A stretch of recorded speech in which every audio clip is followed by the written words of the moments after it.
બધા વૈષ્ણવોને જય શ્રી કૃષ્ણ। આજે આપણે કેરીનો કલાકંદ બનાવવા જઈ રહ્યા છે।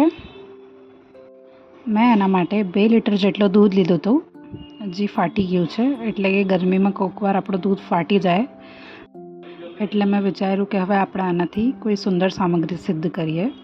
તો હવે હું આપ બધાને કેરીનો કલાકંદ બનાવતા શીખડાવીશ। આ 2 લીટર જેટલું દૂધ આપણું ફાટી ગયું છે। તેના પછી આપણે એક કેરી લઈ લઈશું, 200 ગ્રામ જેટલી કેરી લઈ લઈશું। એને આપણે પીસીસમાં કરીને બાજુમાં એને રાખી લઈશું આ રીતે। આના માટે આપણે કાં તો કેસર કાં તો પછી હાફૂસ આમ લઈ લઈશું। તો આના માટે આપણે 2 લીટર જેટલું દૂધ લઈ લઈશું અને 200 ગ્રામ જેટલી કેરી। તો કેરીના કલાકંદના માટે આપણે કેરીની માત્રા ઓછી જ રાખવાની રહેશે। જો અગર આપણે કેરીની માત્રા વધારે લઈશું તો એ પ્રોપર જામશે નહીં આપણું કલાકંદ। એટલે હંમેશા આપણે કેરીના કલાકંદના માટે કેરીની માત્રા જરાક ઓછી જ લેવાની રહેશે। એના માટે આપણે ખાલી એક જ કેરી લઈશું, જે 200 ગ્રામની છે। અને આ જે ફાટેલું દૂધ છે તેને આપણે ઉકાળવા માટે મૂકી દઈશું। આ મેં 2 લીટર જેટલું દૂધ જે ફાટેલું હતું તેને મેં ગરમ કરવા મૂક્યું છે ઉકાળવા માટે। હવે આપણે આ દૂધને ઉકાળીને એકદમ અડધું કરી નાખશું। પછી હું આગળ તમને રીત કહીશ કે આપણે કેવી રીતે કરશું આને।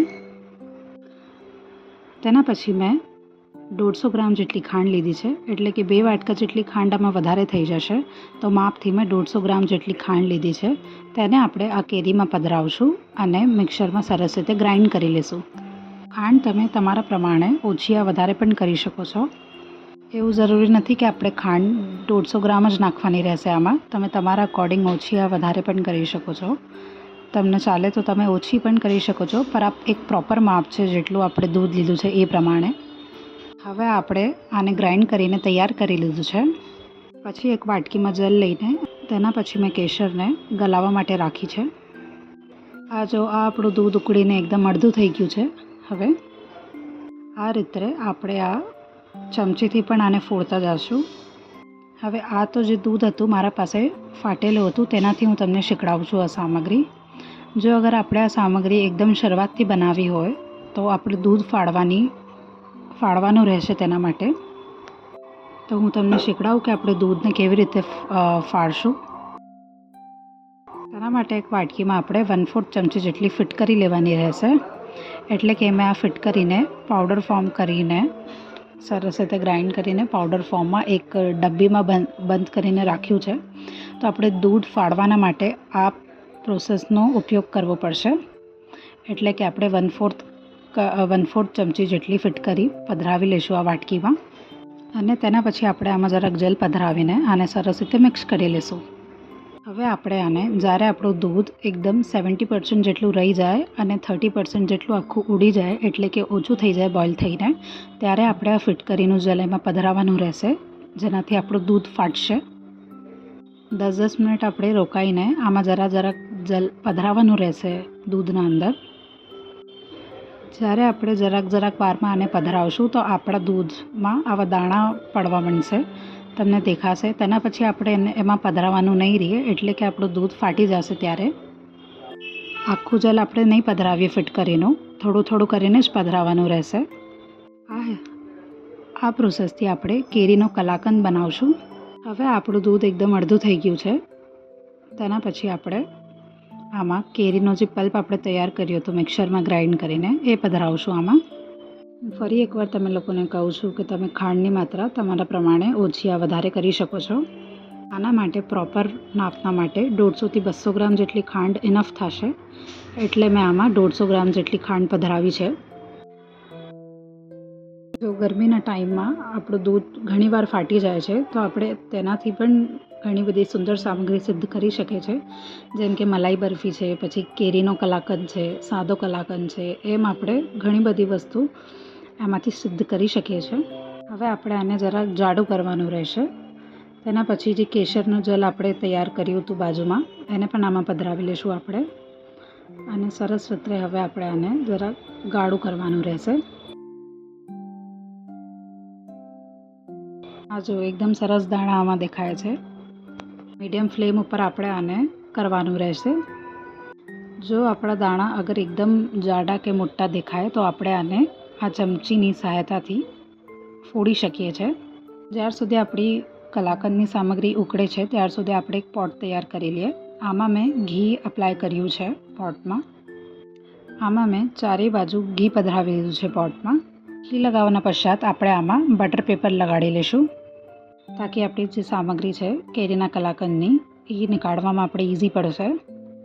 જો અગર તમારા પાસે આ પોટ નથી અવેલેબલ તો તમે થાળી કાં તો પછી કોઈ બીજા વાસણમાં પણ કરી શકો છો, પધરાવી શકો છો કલાકંદને. હજી આ સામગ્રીમાં ઉકાળવામાં જરાક હજી વાર છે. હજી આપણે 10 મિનિટ જેટલું હજી આને ઉકાળવાનું રહેશે જરાક. ત્યારે આપણે આને હલાવતા રહીશું એટલે મિક્સ કરતા રહીશું. ધ્યાન રહે કે નીચે વાસણમાં સામગ્રી ચોટે નહીં એટલે આપણે આને કન્ટિન્યુ વચમાં હલાવવાનું રહેશે. કેસર પધરાવતી સામગ્રીમાં ખૂબ સુંદર કલર આવ્યો છે.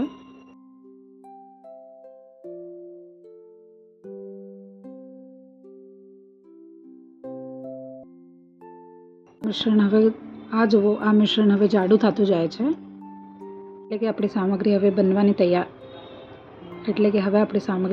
થાય છે ધીરે ધીરે.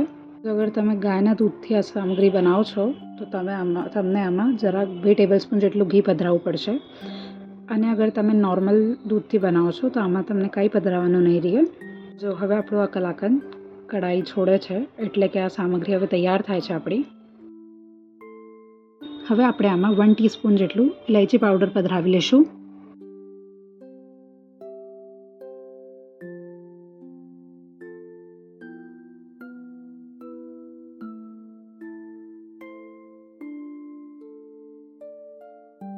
હવે આપણી સામગ્રી તૈયાર થઈ ગઈ છે. ગેસને આપણે બંધ કરી લઈશું અને જે આપણે પોટ તૈયાર કર્યો હતો બટર પેપર લગાડીને તેમાં આપણે આ સામગ્રી પધરાવી લઈશું.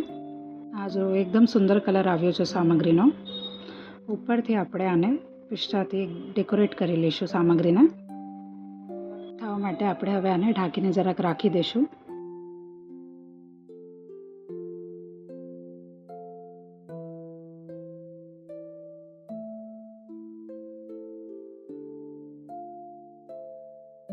આ જો આપણું કેરીનું કલાકંદ હવે જામી ગયું છે. હવે આપણે આ સામગ્રીની કટિંગ કરશું આજુબાજુથી.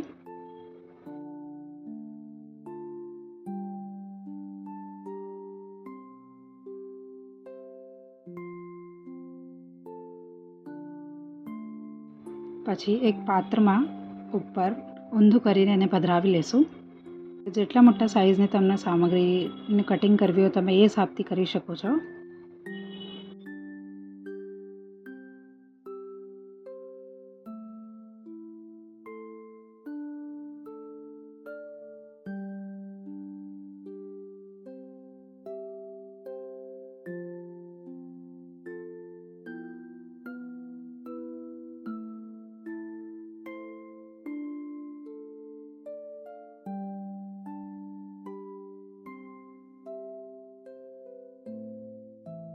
બહુ જ સુંદર અને કોમલ કેરીનો કલાકંદ પ્રભુલાયક એકદમ તૈયાર થયો છે. આ જો એક દાણો એક લેયર આપણે સરસ રીતે દેખાય છે. આમાં ખૂબ જ સુંદર અને સોફ્ટ સામગ્રી બની છે. આ પ્રકારથી આપણે કેરીનો કલાકંદ તૈયાર કરી શકીએ છીએ. આ બધા વૈષ્ણવ પણ બનાવો અને જે કંઈ પ્રોબ્લેમ આવે તો મને કમેન્ટ્સમાં જરૂર પૂછજો. બધા વૈષ્ણવોને જય શ્રી કૃષ્ણ.